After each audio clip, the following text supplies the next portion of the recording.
Yo quiero darle la bienvenida a toda la gente que está presente y que va a seguir entrando seguramente. La verdad que es un lujo tener a quien tenemos. Silvano Tramonte es un apellido que es historia de la implantología mundial. Cuando yo comencé en mis primeras armas allá por los 80, el implante Tramonte sonaba mucho más que el implante Branemark, y eso lo va a decir, nos lo va a contar seguramente Silvano, ¿no? Pero después, a medida que eh, la publicidad y ese tipo de cosas que tienen que ver con el marketing fue haciendo espuma y levantándose, esta escuela o esta filosofía de tratamiento ha ido quedando un poco relegada para nosotros, por supuesto, ¿no? Cuando habla la gente que sigue a Tramonte tiene plena vigencia y nunca perdió la vigencia, que esto está bueno decirlo. A raíz de un caso que un colega posteó en el grupo Implantólogos Sin Fronteras, empecé a notar cierta respuesta favorable a esta filosofía. Y creo que Silvano lo advirtió y empezó a responder en ese posteo. Y hubieron colegas que proponían, me llamaban por privado, decía, ¿por qué no lo invitás a Silvano? ¿Por qué no lo invitás? ¿Qué sé yo? Claro, y uno siempre tiene ese prurito, ¿no? De decir, y tendrá ganas, lo molestaremos, no lo molestaremos, pero la verdad que me hizo sentir tan cómodo y se ofreció él prácticamente a hacer esta charla. Entonces, es un verdadero grande de la implantología. Yo le dije a Silvano, mira, mandame una foto, mandame un título de tu charla y un currículum, y esto ya lo conté en el grupo. Y claro, mandó un currículum que no podía presentarlo, ¿no? Y le dije, mandame 2 o 3 líneas. Y me dijo, ¿querés que te mande 2 o 3 líneas? Decí que yo desde los 14 años trabajo con mi papá en este proyecto. Y bueno, ya dije, más currículum que ese es imposible. Y los que quieran leer su currículum, que yo resumí 4 o 5 líneas, están en Implantólogos Sin Fronteras, pero me parece que teniéndola en carne y hueso no tiene ningún sentido mencionar estos ropajes académicos. Así que bueno, Silvano, te agradezco la presencia, tu buena voluntad, y creo que vamos a disfrutar de una charla enorme. Lo único que quiero aclarar es que las preguntas van a ser hechas al final por una cuestión también de tecnología, ¿no? De no tener que estar interrumpiendo, de abrir los micrófonos a más de uno, porque se hace todo un problema. Genera un problema de ruidos, etcétera, etcétera. Entonces no podemos abrir micrófonos. Las charlas van a quedar, las preguntas, perdón, van a ser enviadas, las vamos a recibir por el chat, y traten de hacerlas con letras mayúsculas para nosotros poder diferenciar las preguntas de los saludos o los comentarios que quieran hacer, que van a ser bienvenidos también, por supuesto. Entonces, las preguntas que sean hechas por chat y en letras mayúsculas lo más sintéticas y claras posibles. Así que bueno, muchas gracias. No me queda más que dar paso a Silvano Tramonte a que nos haga disfrutar de sus conocimientos, de su experiencia, de su filosofía. Adelante, Silvano, un abrazo grande. Oh, muchas gracias, Yuri. Una palabra sola para decirte que si quieres tú interromperme porque te parece que hay una pregunta importante, hazlo, por favor. No es un problema. Buenas tardes a todos. Allá son las 5 de la tarde, acá son las 21 de la noche. Yo pido disculpas a todos porque es, es hace mucho tiempo que no hablo el castellano. Entonces, puede ser que me salieran palabras raras o algo más, no sé, pero si no se entiende algo, por favor, decírmelo. Bueno, partimos. Partimos. Eh, Eso es el título de la conferencia. Yuri me había preguntado de hablar sobre el tema de la escuela italiana contra la escuela sueca. Yo he personalizado un poquito el tema porque, como podéis leer, han habido antes de la italianización de la misma, porque es sin duda la escuela sueca en los últimos años se ha italianizado muchísimo, asumiendo los fundamentos de la escuela italiana. Y lo vamos a ver. Antes que todo, pero justo para decirla muy pronto, esta es la imagen de una rehabilitación hecha en el 1960 por el primero verdadero implantólogo de la historia de la implantología. Yo creo que podemos decir que es el padre de la implantología, porque era un profesor de la universidad y no hizo, sus implantes no fueron implantes de mucho éxito, pero él desarrolló el método científico de la implantología mucho antes que Brånemark. Lo que podéis ver en la imagen es un Allon Fur. Es un Allon Fur del 1950. Después de las primeras experiencias de Formigini, nosotros Tromont, empezamos utilizando el Allon 6, porque el protocolo era 6 implantes por 12 dientes. En posición 3, 5, 7 o bien 2, 4, 6.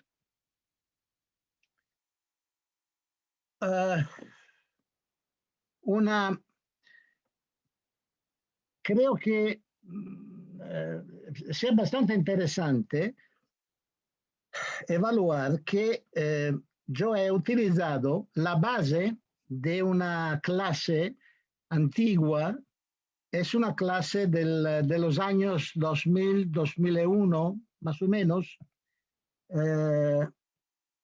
porque son los años en los cuales, los últimos años en los cuales la implantología sueca seguía siendo sueca.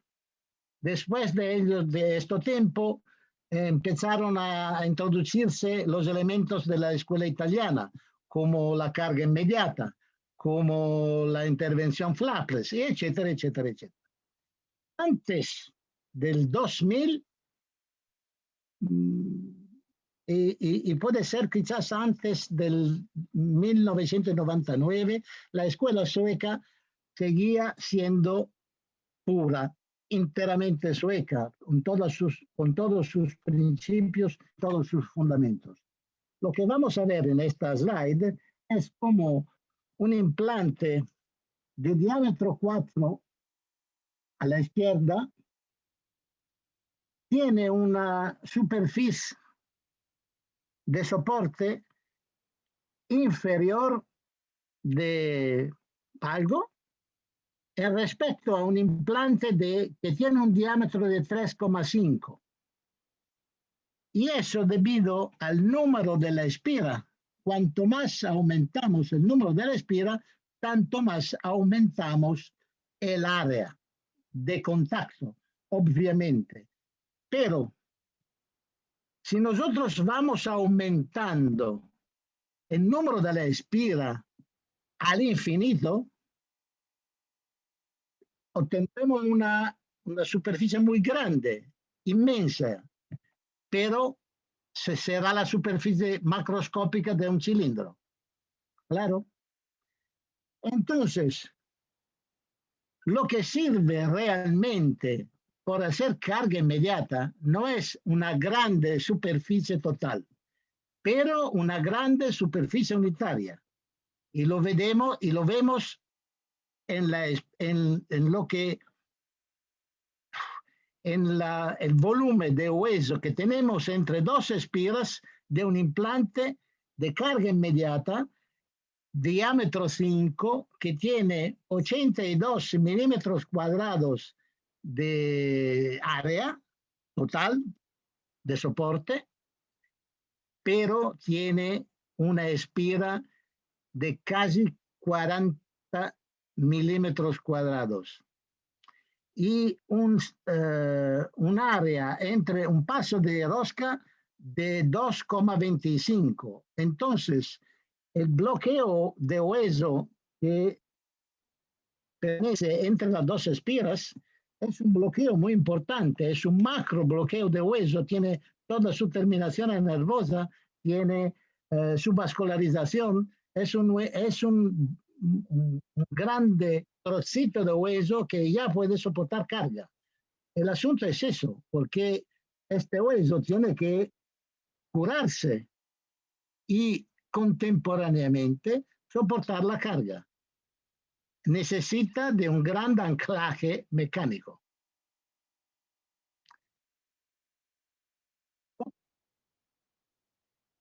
Y vamos a ver por sobreposición la diferencia gráfica entre un implante Tramonte y un implante sueco del viejo periodo. El implante sueco necesitaba de quedarse en el hueso por un tiempo bastante largo para permitir al hueso de agarrarse alrededor de su cuerpo y fijarse y curarse definitivamente. Mientras que el implante Tramonte nació como un implante de carga inmediata, obligada, tiene que hacerla de toda manera y necesita un anclaje mecánico mucho más importante. Y lo vemos en esta imagen. Ahora vamos a ver una pequeña comparación entre las características de los implantes suecos y los implantes italianos. Vamos rápido porque es algo viejo, de la vieja escuela sueca, pero es importante evaluar cómo estaban muy diferentes las dos escuelas. En la primera columna vosotros veis implantes sumergidos y en la segunda columna los implantes Tramonte y las características a la izquierda. La dificultad estaba muy baja por los implantes sumergidos y bastante elevada por los implantes de carga media en la inserción y en la gestión inicial del implante. Con los implantes italianos se podían hacer prótesis mixtas, dientes e implantes. Con los implantes suecos no se podía. La inserción de un implante sueco era bastante complicada, mientras que la inserción de un implante italiano era fácil. El utilizo de un implante sueco era difícil, estamos hablando de los años 90, no estamos hablando de hoy. Los costes eran muy elevados por los implantes suecos. Yo recuerdo que en el año 80 en Italia habíamos todavía las liras, un estuque quirúrgico de Nobel salía 25 millones de lira. 25 millones de lira. Es algo realmente muy, muy, muy elevado. La estética, eso es un asunto interesante porque todo el mundo habla de las grandes posibilidades estéticas de los implantes sumergidos. Y eso es realidad. Pero para que los implantes sumergidos puedan realizar una muy buena estética, necesitan de mucho hueso, necesitan de una encía queratinizada muy buena y espesa. Y si no tenemos estas características, la estética es horrorosa. De hecho, para tener de todo modo una buena estética, necesitamos de desarrollar unas intervenciones quirúrgicas adecuadas para a mejorar las condiciones anatómicas y permitir a los implantes sumergidos, que tienen una grande emergencia, permitir a estos implantes de realizar una buena estética. Por lo que concerne la instrumentación quirúrgica, todos lo sabemos, los implantes sumergidos necesitan de muchas cosas, los implantes italianos necesitan de pocas cosas. Tanto por aclarar, no es que yo hago solo implantes de escuela italiana, yo hago toda la implantología. Entonces utilizo implantes sumergidos, implantes zigomáticos, implantes italianos, implantes pterigoideos y todo lo que hay. Toda herramienta posible no la utilizo yo, puede ser, porque no soy capaz de poner uno zigomático, pero tengo un maxilo que llega a la consulta y si necesito de uno zigomático me lo pone. Entonces, en mi clínica la implantología es toda representada completamente. Antes que los años 2000, la implantología sumergida obligaba a levantar colgajos siempre. No se podía hacer una intervención implantológica sin levantar colgajo. Y nosotros no nos levantábamos nunca, o en realmente raras ocasiones. La cirugía con los sumergidos era bastante difícil. La cirugía con los implantes Tramonte era bastante fácil, pero necesitaba de una curva de aprendizaje importante, lo que no estaba muy necesario con los implantes sumergidos. Los implantes sumergidos tenían un protocolo que funcionaba por sí mismo, más o menos. No se podían apuntar prótesis provisionales, los sumergidos sí con los Tramontes, y la rehabilitación necesitaba de meses o años, cuando con Tramontes se necesitaban de semanas o meses.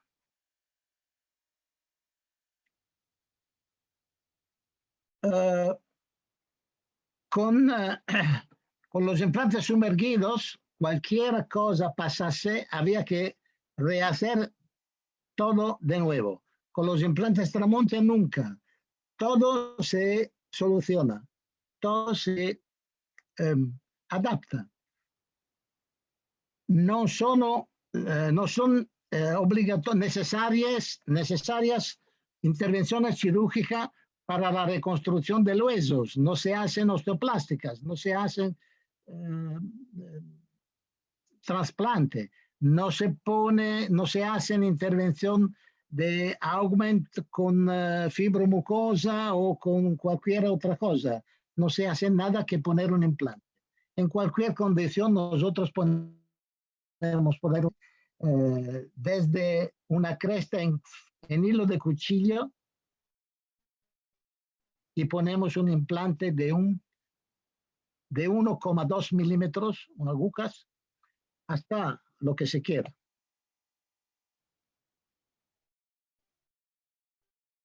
Vamos rápidamente hasta que trovamos eso. El última voz, el paralelismo, vosotros seguro lo recordáis, el paralelismo de los cuerpos implantados era obligatorio. No se podía razonar sin la paralización de los implantes en el cuerpo del hueso. Bueno,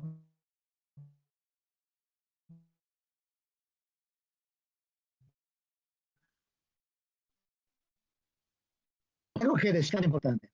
¿Sabes quién fue a inventar el paralelismo?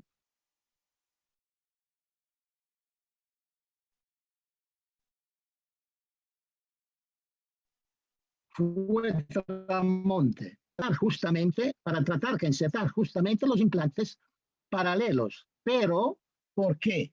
Porque los implantes en aquellos tiempos eran de cromo, cobalto, molibdeno. Entonces no se podían doblar. Y no pudiendo doblar, había que insertarlos lo más paralelo posible. Cuando pasamos al titanio, en el 64, y fuimos nosotros a introducir el titanio en la implantología, cuando pasamos al titanio descubrimos la gran ventaja de poder doblar los implantes. Entonces, eso permitió a nosotros de hacer implantes, de insertar implantes disparalelos, porque disparalizar los cuerpos implantarios al interior del hueso significa realizar un paralelograma de base muy ancho que tiene la posibilidad de considerar todas las fuerzas anguladas que se caen en la prosecución de los ejes como si fueran paralelas. Entonces, la posibilidad de tener implantes disparalelos significa disminuir muchísimo las cargas laterales. Y eso es extremadamente importante cuando se hace carga inmediata, porque las cargas laterales son las que producen los micromovimientos que hacen daño al proceso de osteointegración. Bueno, ¿cómo se justifica todo eso? Lo dicho hasta ahora y lo que vamos a ver hoy por hoy.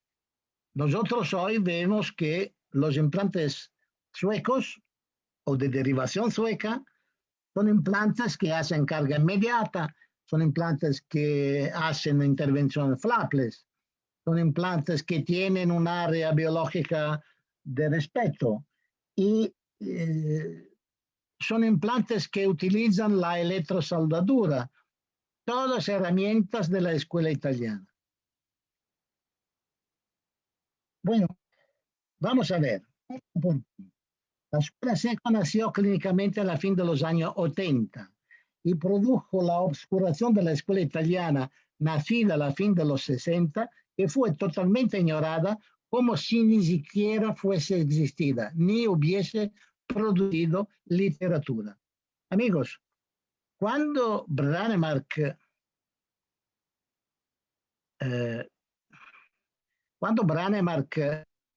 escribió su libro, el primer libro que escribió en los años, en el 1987,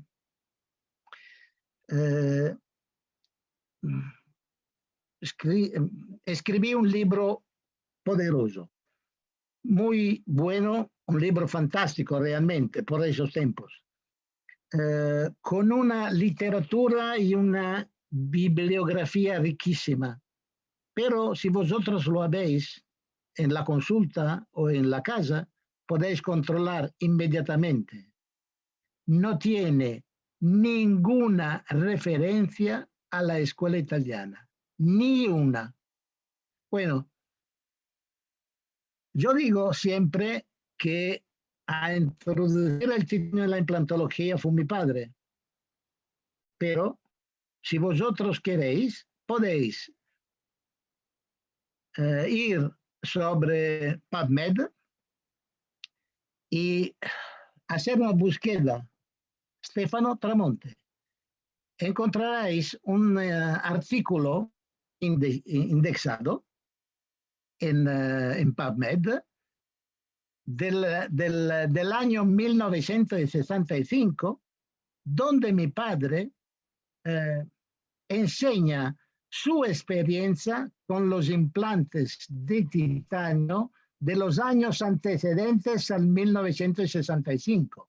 Entonces, cuando Brånemark escribió su libro, seguro por encontrar toda esta bibliografía, hizo una gran búsqueda bibliográfica y seguro encontró el artículo de mi padre, pero no lo publicó.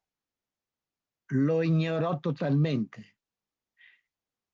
Y eso, bueno, eso se explica de sí mismo y cae por su propio peso, como dices, como se dice en castellano.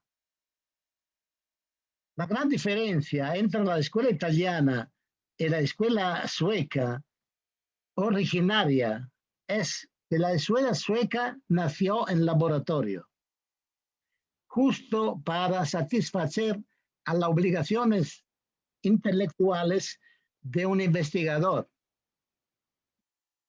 El investigador piensa que cada paso tiene que tener éxito antes que hacer el paso sucesivo, ¿no? Nosotros, la escuela italiana, nació a la cama del paciente para satisfacer a sus preguntas, a sus necesidades y según lo que el paciente requería. Implantes sin cirugía, implantes de carga inmediata, implantes baratos, implantes que no le dolían, implantes que le duraban toda la vida. Estas eran las cosas que pedían los pacientes. Y estas eran las cosas que nosotros, yo digo nosotros porque ya he estado trabajando con mi padre, tenía 14 años, pero estas son las cosas que los primeros implantólogos trataron de inventar para corresponder a las exigencias de los pacientes. Y entonces, por eso, los implantes de escuela italiana se adaptan al paciente perfectamente, mientras que los suecos pretenden que sea el paciente a ser adaptado a ellos, con una suma de intervenciones quirúrgicas a veces realmente impresionante. Al final, la escuela sueca descubrió que tenía que italianizarse adoptando los mismos conceptos que nació para combatir. Después de la guerra de casi 30 años, la escuela sueca introdujo en sus protocolos todos los elementos de la escuela italiana. Y ahora hacemos los mismos, realmente hacemos los mismos, solo que nosotros italianos y con los implantes italianos lo hacemos sin cirugía. Teniendo que utilizar los implantes suecos para realizar la misma cosa, tenemos que hacer mucha cirugía o utilizar protocolos como la Longfur, el Olon6, que realmente son protocolos hechos por solucionar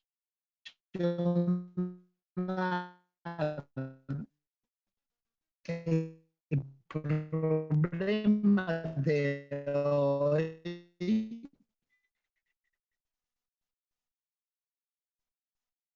con una solución.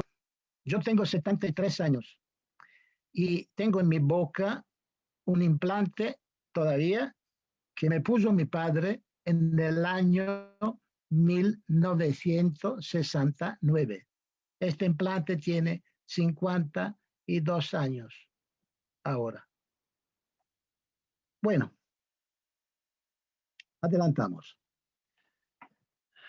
Vamos a ver qué significa haber un implante que tiene un alma de 2,25 milímetros, pero una aspira de 5 milímetros contra un implante que tiene un cuerpo de 5 milímetros. Vosotros podéis leer las diferencias de área entre el uno y entre el otro. No consideramos la espira del implante italiano, porque la espira del implante italiano no saca hueso, no tiene volumen, ¿no? Entra en el hueso. Es una espira muy delgada y no saca hueso. Lo abre ligeramente y lo comprime ligeramente, pero no lo saca. Entonces, para introducir un implante de 5 milímetros de diámetro, yo hago un huequito de 2 milímetros y una ligera compresión en este huequito de unos 0,25 milímetros. Entonces, el área del hueso que yo vado a dañar es de 3,97 milímetros cuadrados, mientras que el área del hueso que vado a dañar con un implante sueco de la misma medida es de casi 20 milímetros cuadrados. Y sabéis, es hueso que yo le saco al paciente. Y multiplicámoslos por 4 o 5 o 10 implantes. No es poco hueso que le sacamos en más. Acá a la izquierda vamos a ver un elenco del ahorro biológico que podemos tener con un implante italiano en respecto a un implante sueco. Reducción del número de colgados. Por eso, porque si yo tengo que insertar un implante de 5 milímetros de diámetro, tengo que ver el hueso, a dónde lo pongo, porque la cresta normalmente son de 5, 6, medianamente, 7, ¿no? Y yo puedo poner un implante de 5 milímetros. Si tiene un cuerpo de 2,25, lo pongo donde quiero. Mas si tiene un cuerpo de 5 milímetros, no lo puedo poner donde quiero, claro. Entonces, reducción del número y de la intensidad de las complicaciones quirúrgicas, claro. Reducción del número de reconstrucciones óseas, claro. Reducción del número de osteoplastías perimplantarias, porque para poner un implante que tiene una emergencia tan ancha, nosotros tenemos que descubrir el hueso y hacer una osteoplastía de la cresta para que podamos tener una base bastante ancha y bastante plana por nuestras emergencias. Reducción de los procedimientos de extracción de hueso autólogo. Reducción del volumen de hueso extraído con el mismo diámetro máximo del implante. Es lo que decía antes acerca del área de intervención, pero ya la consideramos en volumen. Entonces, supongamos de utilizar dos implantes de 10 milímetros de longitud, uno que tiene 2,25 de cuerpo per 0,039 centímetros cúbicos de hueso. Y per el implante sueco que tiene un cuerpo de 5 milímetros, habremos un volumen de 0,196. Es mucho, pero mucho, mucho más. Y multiplicámoslos por 10 implantes y vamos a ver cuánto hueso le sacamos al paciente. Y eso es una intervención traumática. Es una intervención invasora, ¿no? Pero los costos biológicos son también otros, ¿no? Si nosotros tenemos un fracaso, el costo biológico del fracaso es mucho más importante. Vamos a ver.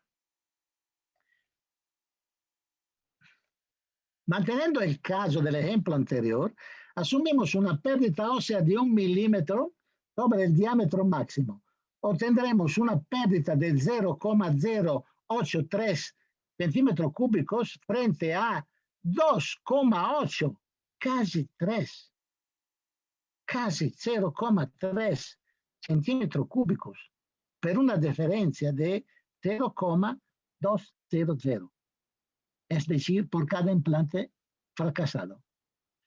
Esto significa que si me fracaso un implante sueco de 5 milímetros, lo saco, tengo que hacer una regeneración y esperar unos cuantos meses. Si me falla un implante de 2,25 de cuerpo, cualquier sea la espira, 4, 5 o 6, yo puedo poner un implante inmediatamente, puedo sustituirlo con un implante un poquito más ancho. ¿Por qué? Porque el hueso tiene una amplitud, un ancho que me permite de insertar un implante un poquito más ancho de espira, pero sobre todo que me rellena el huequito tan pequeño que me queda, no obstante, yo haya tenido un fracaso con este implante. ¿Claro? Espero que sí. Bueno, vamos a ver. Para asegurarnos que los implantes de carga inmediata obligada, nosotros no podemos elegir. Cuando utilizamos un implante de carga inmediata de cuerpo monobloqueo, tenemos que agarrar la carga inmediata. Y tenemos que poner los dientes, porque no le podemos dejar los implantes desnudos al paciente. Tenemos que poner los provisionales. Entonces, a la izquierda vamos a ver lo que se decía antes de una espira que tiene un gran anclaje mecánico. Pocas espiras, muy ancha, un paso de rosca muy ancho y un grande anclaje mecánico. Además de eso, cuando tenemos todos los implantes insertados, le colocamos una barra electrosoldada con una soldadora intraoral. La soldadora intraoral es una de las herramientas de la escuela italiana, fue inventada en el 1978 por el doctor Mondani, Pierluigi Mondani, un genovese. Y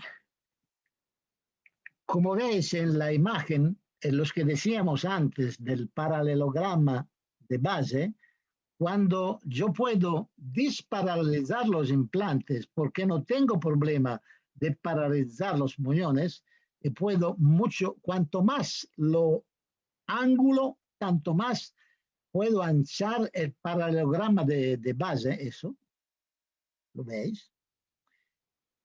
Y la prosecución de los ejes de inserción me realiza un ángulo donde toda la fuerza que caen al interior de este ángulo es como si fueran sobre el eje de cada implante. Eso significa que yo reduzco muchísimo la carga lateral. Bien, esto lo habéis leído seguro vosotros, lo esperamos un poquito justo para que vosotros lo podáis leer. Yo creo que no necesitamos de discutir estos puntos. Vamos a ver un poquito de casos, porque la imagen creo que explica mucho mejor que cualquier otra palabra. Esto es un caso antiguo, de los años 90, en donde una paciente tenía una pieza fracturada. se sacó la raíz fracturada, se insertó el implante en carga inmediata con apoyo cortical, como siempre ha tratado de hacer la escuela italiana, la espira coronal por debajo de la cresta y sobre este implante, este es cómo se presentaba la señora después de la extracción, que no hice yo, la hice un colega en Roma. La señora llegó con su corona y con su pieza perdida. Le pusimos el implante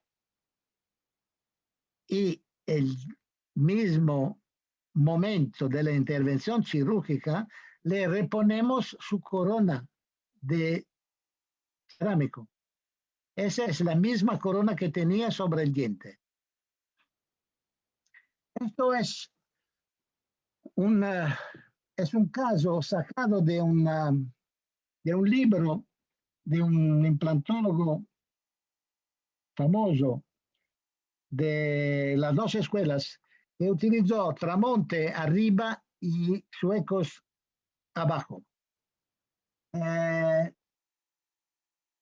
Bastante interesante es considerar que arriba puso Tramonte y abajo puso Suecos. Y todos sabemos que el hueso abajo es mejor que el hueso arriba. Entonces, ya eso nos dice como un profesor de universidad que no tenía ningún interés con Tramonte. Y en aquellos tiempos los profesores universitarios estaban casi todos enemigos de Tramonte. Bueno, un profesor universitario puso el implante que consideraba mejor en el hueso que consideraba peor. Y esta es la estética de este trabajo. Es un trabajo que se ve de sí mismo como el resultado de la estética inferior sobre los implantes suecos y el resultado de la estética superior sobre los implantes italianos. El hecho de poder realizar una prótesis yuxtagingival nos permite de tener una buena estética de todo modo. Cuando no tenemos una cresta que permite la inserción de los implantes por debajo de la encía realmente, y tenemos que, para evitar los problemas gingivales, tenemos que tener la emergencia de los implantes sumergidos bastante fuera. Eso es el resultado estético. Esto es un libro que salió en el 1984, entonces todavía no existían algunas intervenciones quirúrgicas para solucionar el problema. Pero como dije antes, esta es una serie muy antigua y he querido utilizarla porque en aquellos tiempos la diferencia entre las dos escuelas era muy relevante, y ahora no más. ¿Por qué? Porque la escuela sueca introdujo en sus protocolos muchísimas cosas de la escuela italiana. Eso es un caso bastante interesante porque es un caso de una agenesia de dos laterales, eso, izquierda, derecha, y se utilizó un protocolo de protésico no yuxtaóseo. Siempre el mismo profesor que lo hizo, se utilizó un protocolo protésico de la escuela sueca.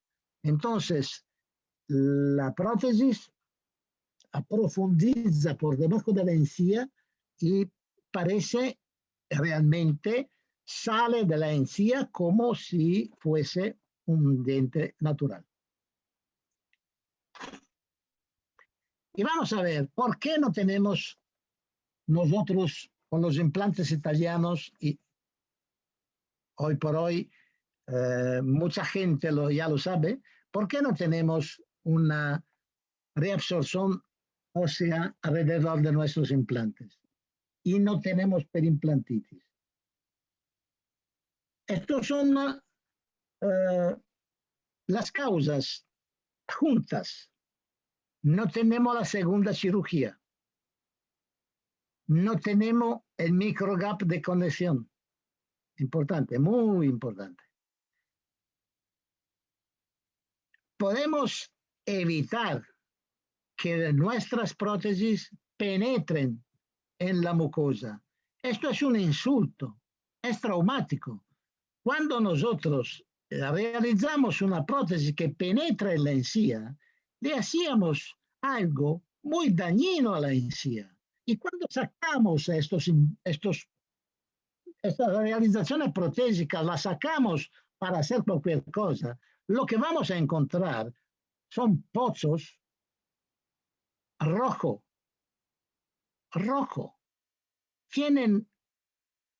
Casi todos tienen una situación de subinflamación, casi todos. Y cuando a veces muchos tienen también la sangre, es porque estos pozos mucosos en realidad son heridas de compresión. La que una volta nosotros encontrábamos por debajo de las prótesis estéticas, cuando le hacíamos un perfil de emergencia de la prótesis en los pónticos, le hacíamos un perfil de emergencia ovoide que se empujaba en la encía. Y cuando sacábamos esta prótesis, la encía sangraba. Otro motivo es la emergencia libera. Los implantes suecos, el gran problema de los implantes suecos es que tienen una emergencia obligada en el punto de conexión. Eso es el punto donde nosotros conectamos nuestro muñón y donde podemos ponerlo donde queremos, pero siempre tendremos la conexión protésica. Y la conexión por debajo de la compresión se abre, hace pumpa y las bacterias penetran en la conexión y todos sabemos, no es que no lo sabemos. Entonces es lo que nosotros realizamos, producimos con nuestras prótesis, es que la encía alrededor de la emergencia de los implantes siempre sea inflamada, siempre.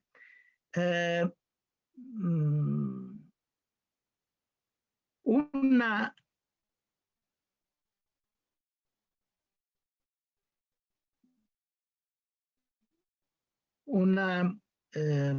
investigación hecha en Italia por el profesor Piatelli. El profesor Piatelli es un hombre muy conocido y posiblemente lo conoceréis vosotros también. Demuestra que alrededor de la emergencia de los implantes sumergidos siempre hay epitelio inflamado. Un pequeño grado de inflamación, pero la hay. Y eso justifica lo que Linde encontró cuando descubrió que el 56% de los implantes tenían perimplantitis, el 75% de los implantes tenían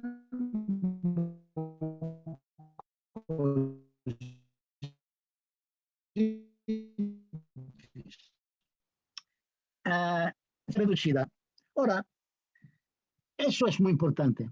En los años 70, un gran bioingeniero americano, James R. James, hizo un gran estudio sobre eso y descubrió que la emergencia de los implantes para respetar totalmente el tejido blando del perimplante habría tenido que ser no más que 3 milímetros de diámetro. Bueno, nosotros tenemos emergencias de 2,5 milímetros.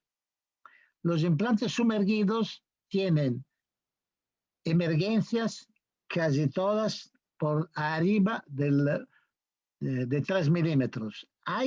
Hoy en día los implantes sumergidos tienen también mini implantes,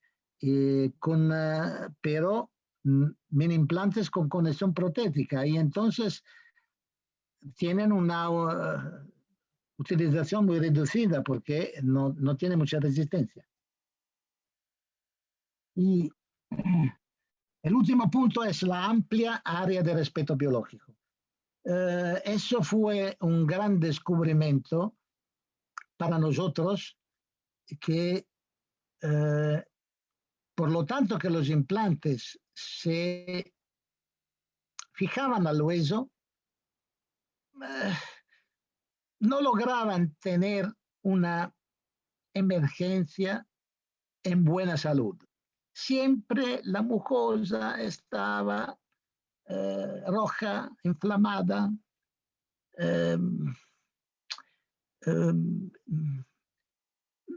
No era una agencia sana.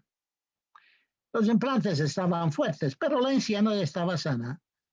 Y nosotros empezamos a pensar que el muñón del implante estaba demasiado cerca de la espira del implante. Y empezamos a realizar el cuello, que vamos a ver en la imagen acá a la izquierda.